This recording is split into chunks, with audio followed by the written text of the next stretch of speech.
software asset management to us is really about savings, about creating cost savings. So there's like two sides to it. There's a compliance side to which where you can say, okay, software asset management is really, do you understand the risks that you have from a compliance point of view, but also therefore from a financial point of view. But mainly it is about, creating cost avoidance, so not paying too much if there are any issues that are being discovered, and also ensuring that cost avoidance and cost opportunities are continuously being recognized and implemented in the organization. And if this is done correctly, our experience is that software asset management could actually deliver very significant cost reduction of your software spend, and you have to think of both capex and opex changes that can be made. The tool in all of this, right, is a means to an end. This is how with a tool, it's really about can we get to the savings if we implement the SAM tool, and instead of the goal of what the whole exercise is. And then it's interesting to question whether or not SAM tools are the most effective means to an end. So if we look at how the software asset management landscape is evolving, I think that there is continuously growing complexity of, you can say, IT infrastructure, but also how you're being invoiced and the various, say, payment models that you have with your suppliers.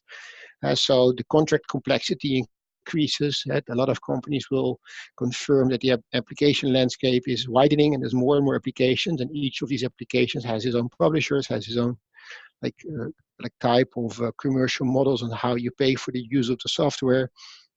There's also the whole IT landscape is very, very changed. If I look at from when I started in the early 90s until today, there's a continuous development of complexity on how the IT landscape evolves in-house, but also in the cloud or with, say, hardware or, say, hosted platforms providers. And of course, there is this development of what is requested from the understanding of the IT. So where you can see something like service management has evolved a lot in the last, let's say, 10, 20 years, but also what we want to know about how much the software costs, do we really need to spend on it, where is it? So that creates a continuously more complex type of environment, and if you then look at all this complexity and what is happening, what we see is that sometimes people lose they lose focus on what the goal is, and where the goal, I think, in our view, is really software asset management should really reduce your risks for compliance, and you should get an ROI out of investing in software asset management to make sure that continuous cost savings are being implemented.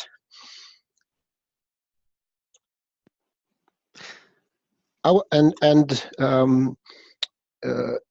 of the reasons I think is that I think one of the key conditions to keep focusing on the goal, in our view, is that you keep looking at like the core of what can tell you, give indications about where you can make cost savings and where can you reduce costs, which is like the tier one in this image, which comes from Gartner, which is the trustworthy data. So do you have the right data, and the data will tell you where to focus. And this kind of approach we call a data-driven software asset management approach, and data does not mean a tool, right? Of course, in a large complex environment, and we'll address it later in this presentation as well, tools can really help to get trustworthy data and to build that.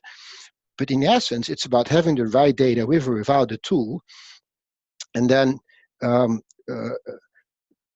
with the right tool to collect the right data, it can really help you to make effective decisions and focus on the goal. What we see a lot is that the goal becomes the SAM tool, and the SAM tool could introduce a huge amount of complexity, which kind of deviates you from the goal. And then the SAM tool, then I more mean like an end-to-end SAM tool, where you think, I'm going to put all my licenses in there, I'm going to put all my software in there, and somehow this will reconcile everything, and that means I'm compliant. Where the question is that really the shortest way to an end? And to understand you a little bit more about why does the focus gets lost in an end-to-end tool, we move to Anna, that explains a bit more about the history of the SAM tools and how SAM tools operate. Thank you, Mark. So if we look at the history of the SAM tools, so first discovery tools have been announced back in 90s in the desktop computing era. back in those days, the software was installed using external media such as floppy disk, or later on when the internet expanded, people started to download and install software by themselves without any control in place. This behavior generated lots of concerns between the IT managers. So as it was almost impossible to monitor and control what type of software is installed within their organizations. So in this way, they started to make use of these discovery tools. Because they originate in the desktop era, what the main feature of these tools was to, and still is actually, to scan the operating systems and to look to find files like DDL files, installer log files, and to monitor running processes. Later on, some other tool vendors stepped into the market, and their initial focus was hardware discovery. So most of these tools would monitor and interrogate your IP addresses to identify desktops with potential software installed on them. Around 2010, no, actually earlier than that, the tooling market slowly shifted to the license management view. So lots of these existing tools, discovery tools and hardware tools merged, or some of them just added some new functionality to their tool, which is license management. If we go further, although the history explains a bit what's the strongest background of these SAM tools, which is the desktop type of software, the enterprise software is still a challenge. And why is that? Is because these tools, most of them are built with a SKU database. That database contains lots of information around the products, and most of the desktop products are sold and were sold with SKU ID. So we can conclude that some tools are quite well equipped to license the desktop software. However, the enterprise software is still a challenge. So the history explains a bit the background. It explains a bit where the tools are most equipped, but still we see lots of misconceptions between organizations today. So, for instance, these misconceptions can be split between two categories. Some of them refer to the installation of a tool, and some of them refer to the license configuration of the tool. On the installation side, we see customers that think that the complete installation and deployment of the tool is a smooth process, but in reality, actually it can take up to 1 year of work. On the license configuration side, we see customers that think, okay, now I have a SAM tool in place, is installed, deployed, configured, and I'm ready for an audit. But that's not the reality. We also see customers that think that all the vendors and products are actually easily managed by the tool.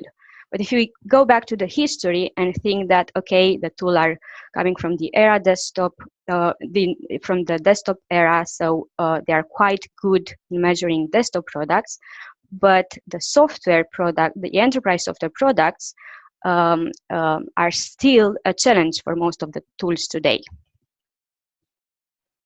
If we go, if we try to answer to a question like, okay, why are these misconceptions? Why are these misconceptions out there? I can think to two answers.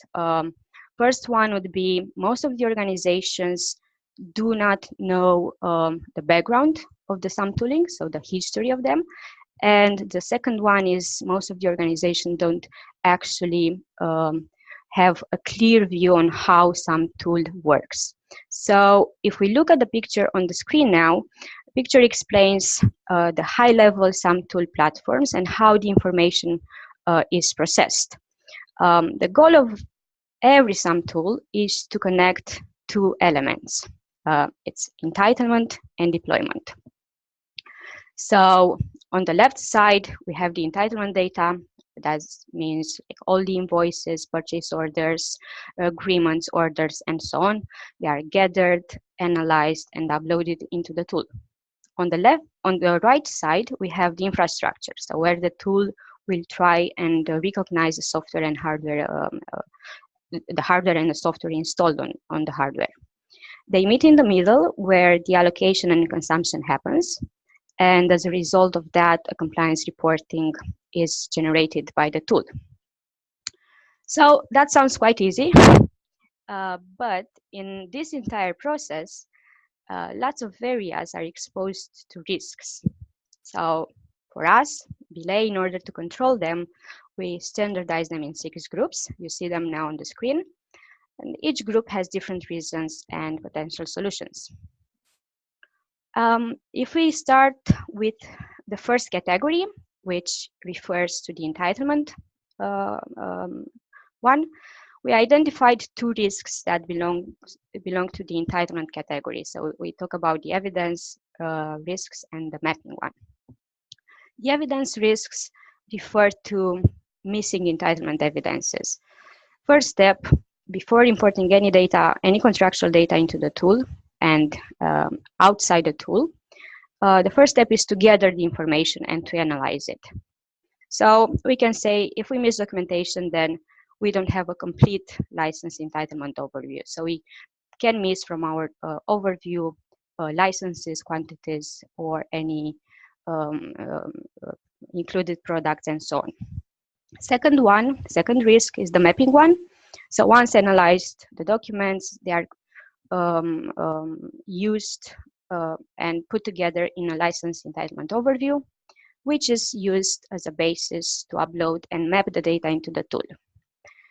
During the mapping, some of the information from the overview we created cannot be uploaded into the tool, cannot be mapped. So information can refer here to the rights and conditions of the products, or sometimes not all the products or metrics are uploaded into the tool because simply the tool does not have this default functionality to recognize them. If we go to the deployment side, here we identify discovery and recognition risks. The discovery side is quite simple, so we refer here to any machine that is not included in the scan. So whatever is installed, whatever type of software is installed on that machine, by default, if the machine is missing, is not going to be calculated in the compliance overview. On the recognition side, so once the infrastructure is scanned, the data collected is normalized by the tool. This normalization happens in the tool's software recognition library, or some other tools call it product recognition library, and so on. This library is not public for the end users, so you cannot really validate how the tool recognized the software. So if we take a very simple example, let's say we have an installer, a file, an executable file called photoshop.exe, and is scanned, is normalized by the tool, but then in the user interface is reported as Acrobat, let's say. So you don't have visibility on this library, so you cannot really validate what is recognized. So that's a risk. And the last category of the risks refer to the middle part, to the allocation and the consumption. So based on whatever type of software is recognized, the tool apply allocation and consumption rules. Again, these rules are stored in the library of the tool, which again is not visible always to the end user. So therefore, you cannot really validate the logic. The risk here is that some of the products can be wrongly classified, either free of charge versus commercial, or the usage count is not correct and not in accordance with the metric definition, and so on. So with this, we summarized the 6 risks that belong to 3 different categories. But, thank you very much. Okay, thank you. Sorry, thank you very much, Anna, for the overview. But may I ask you, why are these risks not currently spotted? Is it maybe something Mark can shed some light for us? Sure, and I think if you look at these risks, which like in our implementation, we actually run into quite a lot of surprises with clients with this.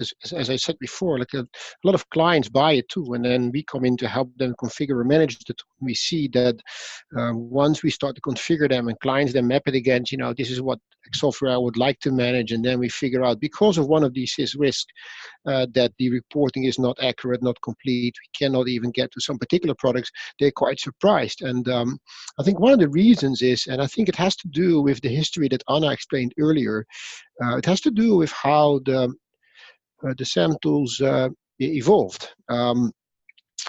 And I think I think the easiest way to explain, I think, why people miss this is that, like in our view, everything starts with your contract analysis, right? Your contract analysis, as in, these are the rights granted to me by the publisher. This is the software that I bought, and this is what I'm allowed to do and not to do. That defines your research question. That defines, okay, what type of data do I really need to collect out of my infrastructure? This is the thing I compare against. Now, in the desktop domain, in the early days, most software was licensed, you could say, in quite a simplistic way. You just had to scan the desktop, grab everything that's on the desktop, and if you find a device or maybe the individual that was the owner of the device, you figured out the licensing. If it was installed, then it was there. So there was not really like a huge amount of research required at the start of the investigation or at the start of implementing the tool in order to understand what do I need to get in order to make a good compliance report on, let's say, the amount of desktop installed software, like the amount of devices I have. There are risks, of course, that Anna mentioned with the recognition, but over the last decade, I think they're become pretty well. But if you then move to the enterprise space, the whole contracting landscape is very, very different. We see very complex type of applications. Most applications aren't even a point product. They are a suite of particular like a whole bunch of applications, which could include from storage to middleware to application layer to communication layers to and also the way they're licensed is very rarely in a singular model. Like almost every enterprise IT software vendor has their own model, and I often compare them to taxes. They look alike, so VAT looks alike in every country, but the small print really makes a difference. And I think the reason why a lot of people miss out on these risks is because they don't really understand yet when they start, what are we actually looking for? And once you've done that contract analysis and once you understand, these are the restrictions and conditions and sources that I need to these are the restrictions and conditions that I need to stay within, these are the limitations of my agreement, then that immediately puts down the requirements for your SAM tool. And these requirements, you can kind of split into what we call like the belay information model, like a very simplified 5-layer model that I will go through. So the first one is, what hardware details do I really need? And hardware, I mean true hardware, like physical machines. Because in general, you can say, if I have a particular license, does it really matter where it is installed? If you have, Salesforce, you couldn't care less about your hardware, but if you have, let's say, an old ERP or specific, let's say, industry-specific enterprise solutions, like Bloomberg applications, for example, it does really matter, like, can you find the hardware? Virtualization and it's even in Microsoft and IBM and Oracle, like in whatever shape or form they use in their contracting, knowing the underlying hardware is really relevant. And already we see with our clients, most of them, they miss like 10 to 20%, right, of their infrastructure. And it's not as easy to say, this 10 or 20% that we miss, that we don't know of, if we just add 10% to the averages, we'll be fine, because this could, for example, with indirect reuse, open up a whole array of new type of compliance issues or financial risks. You can say, and each of these layer also requires a different type of access. So in order to understand the hardware, you need to have access to the IP and get into the infrastructure and find the physical machines. And next thing is, if you find the hardware, then what's on it? Sometimes it could be very simple as just an EXIST, so it's part of a bigger cluster. Sometimes it is already the software itself, so you can scan the OS and find stuff. Again, it requires a different type of access. And the interesting bit would be, what from your contractual point of view do you need to know? If you scan the OS on SAP, you don't have anything to say that you're compliant. You just might something SAP or something Siebel or something, I know, attachmate or something Oracle, but it's not really like what you need to know yet. And again, the OS also requires access. The next level we call software configuration. Now, software configuration is, you can say, okay, which modules of SAP are deployed, or what type of options or pack did you activate in the database, or what type of switches did you switch on, or what components did you install or activate or use of a particular bit of software. To understand that, you also need access to that particular layer. So if you want to understand how VMware is configured, to license VMware, for example, you still need access to the VMware manager, right? This is what you need to collect. And the next layer is about usage. And for some contracts, you might already have enough if you have the hardware, the software inventory, or maybe the hardware and the software configuration details. But for some software, you would like to know, okay, now I know I have SAP, and I know I have these particular modules, or I have these particular, let's say, options or packs activated in a database. Now you want to understand, is anybody really using them? And who's using them? And what behavior do we see there?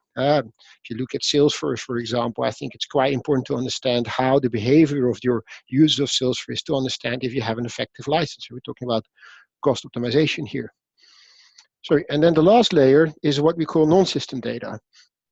And non-system data or restrictions are things you need to stay to play actually a very important part. We have clients where, for example, hosting becomes a huge issue.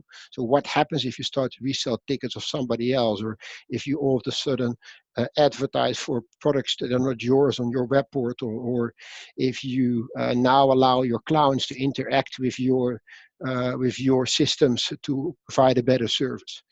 But also legal entity restrictions, the way how different corporations are put together, joint ventures are being bought. And these are not type of, this is not type of requirements that you can just say, if I install a tool, they will tell me if I have hosted systems or not. This is not that technically clear. This is also why they're called non-system data, of course. So if you then add this all up, then you can say your entitlement really sets your data requirement, like what you really, really want. And if we then look about the tool landscape and say, okay, what are they good at? And generally, you can draw this line that you see between the light blue and the dark blue, that the higher you get into this model, the less a SAM tool can deliver. And this is not a criticism on the SAM tool, it's just the reality of the complexity of these entitlements.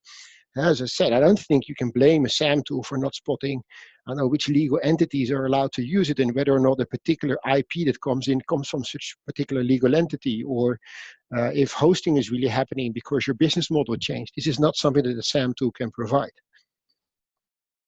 So I think it's really challenging to say, let's gather everything automatically and make that the goal. Let's say, let's put all the licenses in there and make sure that on the deployment and the reconciliation side, we can find everything to map.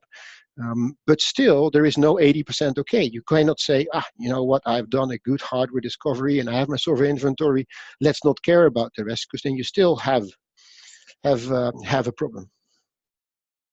So I think, as I said, the start is really about like what can we automate and what not. And if we have these specs made, I'm not saying you shouldn't buy a SAM tool, but like what is the most efficient way for me to go from where I am right now to really the next phase. So when knowing now like what causes these issues and what the background of these issues are, and we look then at the model that we have,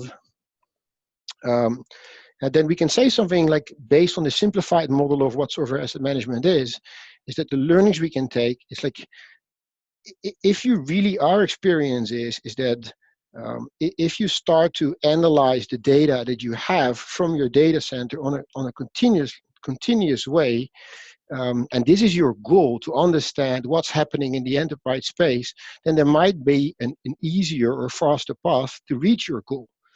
So then a SAM tool implementation that might take 6 to, like, I don't know, let's say 3 to 6, and we've even seen them like 9 to 12 months, and still not delivering on your major spenders, right? The high profile publishers that you have in your within your infrastructure, not reporting accurately on that, then there might be an easier way to go. And this is also why we have this presentation, and why we work with iCreate to kind of show, is there a different way how we can kind of supercharge your way to make these cycles shorter, get the data, really make sure that we can get to savings in the short term, realize an ROI, and do this again and again and again and again. So it's about, like, can we create this efficient mix between tooling and advisory, and not make tooling the ultimate goal, but make savings the goal. And this is where I think the collaboration with iQSonar started, and I would like to hand over to Aman to say something about how they can support this. Thanks, Mark. Appreciate the opportunity there to talk a little bit about sort of our experiences, and when we talk to customers, what sort of insights we get. So just to give you a sense in terms of from our point of view, what do we feel Supercharged SAM looks like? I mean, when we're talking to some of our customers, we quite often hear from them in terms of some of the key elements that they're struggling with, and what the ideal asks are from them. Quite often what they're looking for is a solution that can be very quickly deployed, a very fast and accurate solution that they can have on board. One of the other attributes is ensuring that they want to get the detail needed. Mark talked about earlier on in the presentation around the ISO standard, reliant on trustworthy data, getting through, going through the complexity of the environment, and actually understanding and collecting detailed usage consumption data that's more pertinent to the discovery elements as well. And then the third attribute from our perspective is about really trying to ensure that you get the full visibility and usage of the actual solution in itself as well. So trying to get a full view of what those different options are, and ensuring that full view is providing the accuracy needed. So it's not just about going deep in terms of getting the detail, it's got to be accurate in terms of giving you the full visibility that was never there before. So those are some of the key elements that customers tend to come up with. And if we look at some of the attributes that ideally what would a supercharged solution look like? Well, actually it's about delivering real time to value, real results very, very quickly, and actually ensuring that you can capitalize on some of those big ticket vendors that you're trying to make get an understanding of. It's about ensuring that there's fast deployment, actually not having to rely on a massive program to roll out different agents across perhaps different flavors of operating systems and environments, and actually embarking on a huge program. It's about getting that the solution deployed very quickly, but actually bringing back results quicker. What we also see is that there can be quite an over-reliance on utilizing scripts, or perhaps some of the more experienced larger enterprises have experienced actually developing scripts themselves to collect data. We want to try and do away with some of that, the need for some of that detail. And of course, ensuring that you're actually going into and understanding the actual usage and consumption. Perhaps you're using things like Oracle. Perhaps you need to understand, what databases and options and packs are actually deployed. Quite often, they differ from what you've got listed on your contracts. Quite often, you have, let's say, database administrators that would actually deploy options perhaps that they didn't know that needed to be licensed. There's elements such as that as well. So just ensuring that you got visibility of those. And of course, all of this needs to be done in an agile way. Our approach is 100% agentless. but quite often you have tool sets that need to be agents that are rolled out or even running from memory. We try and do away with any of that need, and actually can ensure that we can be rapidly deployable within customer environments, but also ensuring that actually the solution set that you're choosing is secure, but also scalable in large complex environments where you might have a lot of clustering, a lot of virtualization, and perhaps even moving into the cloud as well. And also all of this combined together, ensuring that there's zero footprint, that there cannot be an impact on the data center that you're trying to scan. It can be quite cumbersome to actually allow agents on to those target devices that might be running critical systems within the data center. So it's ensuring that a supercharged SAM solution can actually have some of those attributes, and actually we feel that our solution is able to provide many of these elements. And just coming on to sort of, what does that look like in the real world? Well, actually, we've helped other organizations supercharge their SAM program and actually deliver real time to value in a very short time frame. We're not talking about multi-month or multi-year large-scale projects that need to roll out agents and have huge programs associated with them. What we're talking about is actually very, very quickly getting into data centers, scanning those environments, and actually bringing back results. Some of our customers have experienced that value within a matter of months. I mean, these are 3 examples, varying in scale and sizes. Anything from ranging from 11,000 odd servers right the way down to 1,500 servers. Each of these customers had very complex and difficult environments to be able to deploy traditional technologies into those environments to gather the data needed. But we were able to do that in a very agile manner. Give an example, one of our customers experienced discovery of around 1,000 servers within an hour. That's the sort of scale and speed that we're talking about when we're talking about actually capturing this level of detail that's needed to effectively come up with a position, or at least an understanding of those deployments out there. This is just a short slide in terms of just giving you an example of some of the other organizations that we've helped over time. They all vary in scale, size, etc., but many of them are very large scale, some of the largest companies on the planet, whereas they have very complex needs, very complex data center environments that need to capture the data. And what we try and do is focus become very, very precise in terms of the data that we're trying to collect.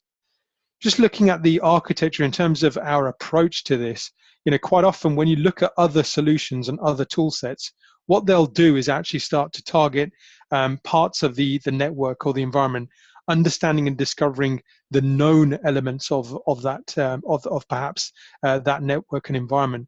What we do is we start to scan the whole of the environment. It's about actually capturing not just the known environment in terms of what your contracts might be displaying, but also finding some of the unknown deployments out there in the environment as well. Only then can you ensure that you have the full coverage, but also the targeted visibility that you're looking for.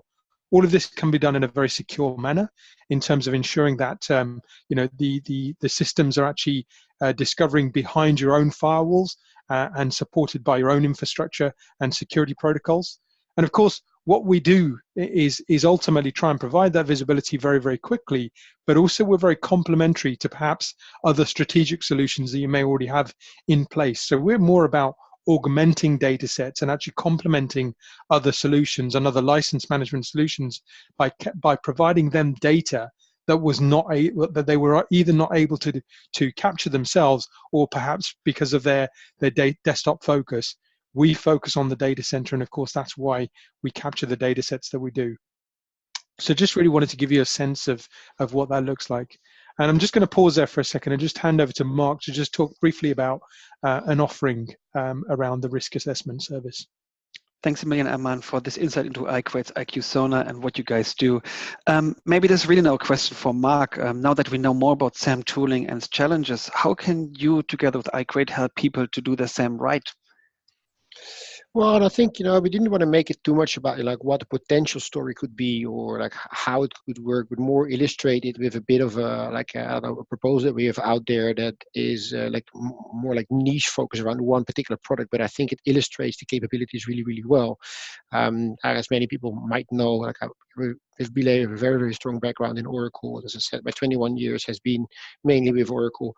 So we came up with this kind of like risk assessment servers that kind of illustrate the strength of what the whole story is about. Is that like we can go in and like use iCrate to scan the data, collect it in parallel to that. And I think maybe the next slide illustrates it maybe a bit better, is to say, okay, we collect the data, but we immediately split up into kind of two different teams. We start to, iCrate can collect and scan all the data from the environment that we really, really need.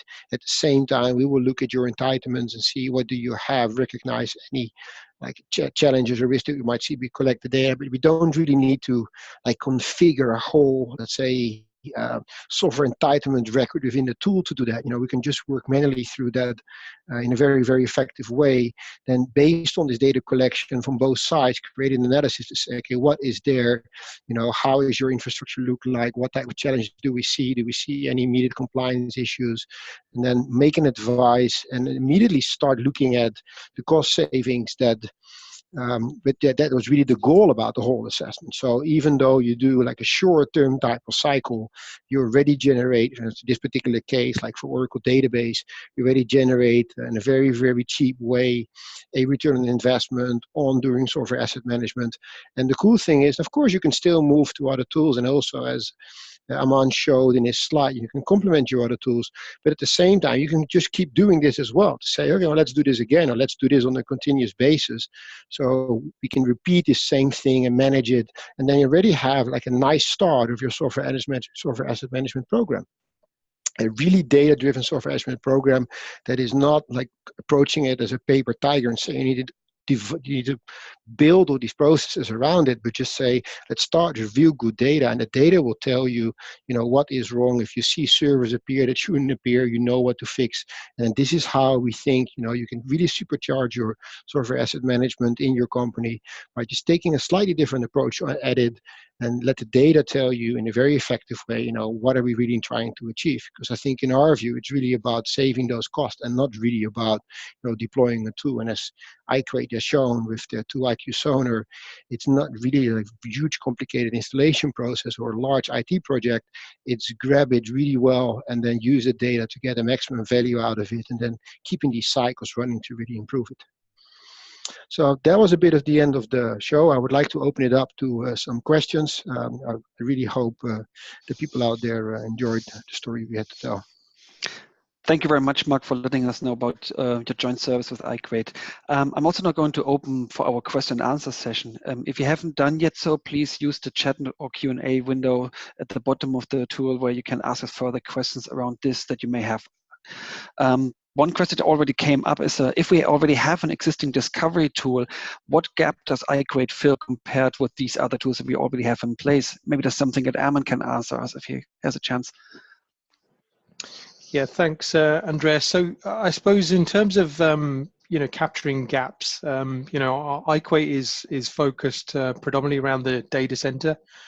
So of course, we have worked in the past with other solutions, such as a Snow software as an example, where it's particularly strong in the desktop space, can capture very interesting usage metrics, etc. And of course, it does actually offer as a license management platform. We have many instances where we've actually captured the more complex data center license metrics, the SAM data pertinent, and actually we fed Snow, so actually complemented their solution from that point of view. So it does depend on sort of what the scope of what you're looking to try to build in as part of your SAM program or SAM project. But we can do that. We've had other instances of where customers have utilized perhaps other enterprise heavyweight solutions that perhaps they've struggled to actually get deployed in large scale environments. We're talking now sort of tens of thousands of servers, etc., and actually used our solution set to sort of bring that data to fruition, because some of those other solutions just either weren't collecting what was needed, or when they weren't quite capturing the level of detail needed. So we're very targeted. We're more of a top-down solution, where we will start to identify specific metrics that belong to certain product sets. But that's just hopefully gives you a bit of an example in terms of how we do it. Thank you. Another question just came in. It's a very good one. Maybe Mark can help us with that one. What are the key items to think about when initiating a project? Is that something for you, Mark? Yeah, I can definitely pick that up. And I think, as I showed, hopefully also in our information model overview, is that for us, I think the key start is with everything. Like, what are we really trying to manage, right? So if you is it really about a risk, like a short-term kind of compliant thing, or is it like a longer, like you would or don't you really know yet? Key to any track, I think, is writing the right requirements. I think anybody in IT knows that this is really, really key to any successful project. And I think in software asset management is exactly the same. And however, the requirements here followed from the contractual analysis, followed from like, what is your entitlement? What am I allowed to do? Do I really understand my terms and conditions, limitations and restrictions, included products that I have in the enterprise software space really well? And based on that, set your strategy to go about. Like, not say, okay, I'm just going to buy a tool that ticks, on a high level, most of the publishers, but actually covers a product that I don't really have a need for, or cannot cover conditions that are really, really important for my organization. So I think key to start is understand what you're trying to research and specify your research questions based on a good entitlement analysis. Thank you. I got one more, and please, people, feel free to put us more questions into. I'm not sure who can answer that one. What are the most common obstacles encountered when trying to do a discovery? Do we have anyone who can pick that one? Maybe Aman? Yeah, sure. So I suppose some of the common obstacles. So that's an interesting one, because I think I'd probably start off just as Mark did. It depends on the scope in terms of what you're looking to do and the complexity of the environment. But typically, some of the challenges when you're actually trying to get into an environment, you can deploy the solution very, very quickly, but you need to have an understanding of what you're actually trying to discover in the first place. So as per Mark's point earlier, if you've got a real crisp understanding of, what are the contracts, what are the entitlements, etc., then you know that you can then start to target those product sets that you're trying to gather discovery data for. As an example, when it comes to Oracle in the data center, if you're clear about the type of contract that you have in place, our solution is Oracle verified, so it acts very similar to perhaps Oracle scripts that you might have been familiar with if you've ever used those before. It's capturing the relevant detail around the hardware configurations, software, etc. But some of the challenges that you'd typically be faced with if you were to use scripts, etc., it can be quite manual and cumbersome. We automate that process, but ultimately it still comes down to, you still need to have credentials, you still need to have, data sets and actually get through security. So of course, some of those elements, what we try and do is ensure that you've got the right buy-in, you've got the right approach, you know what you're looking for, and ultimately, trying to accelerate your program by ensuring you've got the appropriate buy-in from the relevant stakeholders. That can massively and rapidly accelerate your program. So actually you get to those outcomes that you're looking for very, very quickly, and actually can accelerate that program. So that's probably, those are some of the kind of obstacles that I think we commonly come across. Thanks a lot, Aman. I haven't got any more questions in there, and we have 5 minutes left for the end of the hour. So I would say thank you for your time, Mark, Anna, and Aman, for doing this for us. I'd like to point out our page where you can find more information about this offering, and where we'll also place the webinar recording so you can look at it at any time later on. It's http://iQrate.com/SAM risk assessment. Thank you everyone else for your time. I hope you enjoyed it, and maybe you're going to visit us next time. Thank you very much. Goodbye.